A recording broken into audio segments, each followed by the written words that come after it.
Hello, Silla Mask here with another video, and today I will be talking about sensitization slash classical conditioning. The whole objective of sensitization, classical conditioning on the gang stalking victim is basically a continuation and perpetuation of fear in the victim. The gangstalkers want to keep this going even when the gangstalkers are not there to gangstalk you. And the way they accomplish this is through classical conditioning. And in classical conditioning, you usually have three things. You have the target, a stimuli trigger, then you have a shock or a trauma. We'll go over our first example, which is this rat here.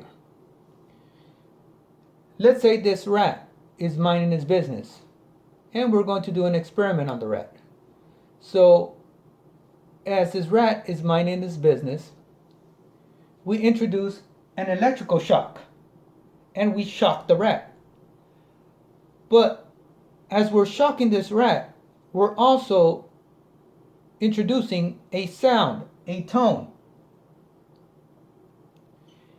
Then what we do is we repeat it constantly for several days or even weeks, where every time we introduce the electrical shock on the rat, we also introduce a stimuli or trigger, which is the tone, a sound.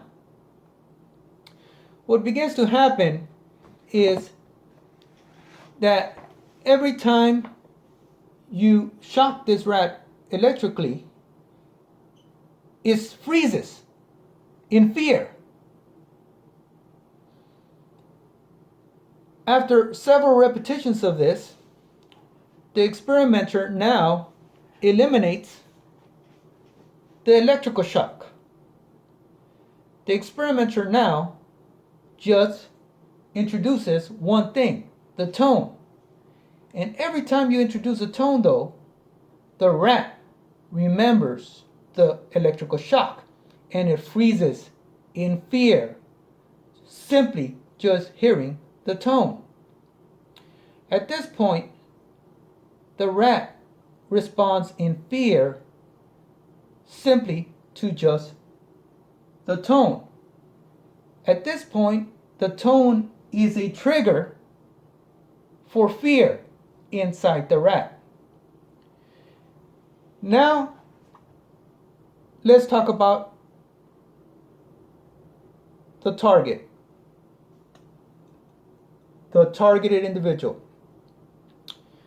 With the targeted individual, let's say the gangstalkers now want the victim to respond in fear to red hats.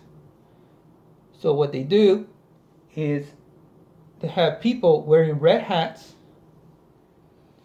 and then they just make sure to let you know that they are not part of the general public, that they are there to gang stalk you.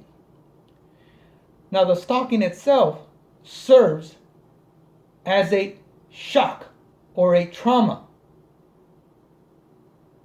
And then what they do is they repeat this combination of shock trauma where they're stalking you and they're using a red hat, and they repeat it for several days, sometimes even weeks.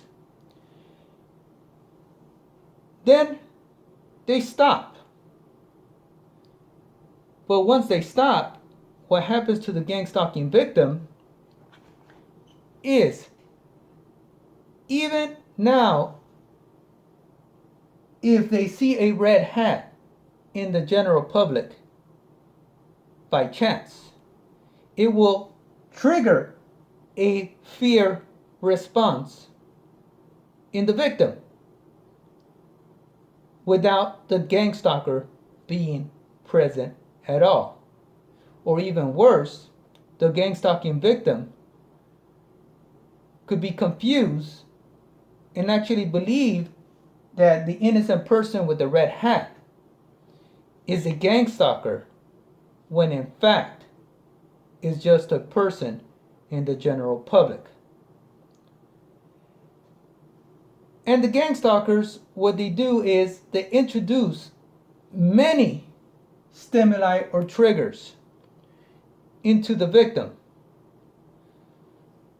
And the idea is that every time the victim sees the stimuli or triggers, they will be triggered, they basically will trigger a response of fear without the gangstalkers being present anymore. And there is a way to cope with this, and I will talk about that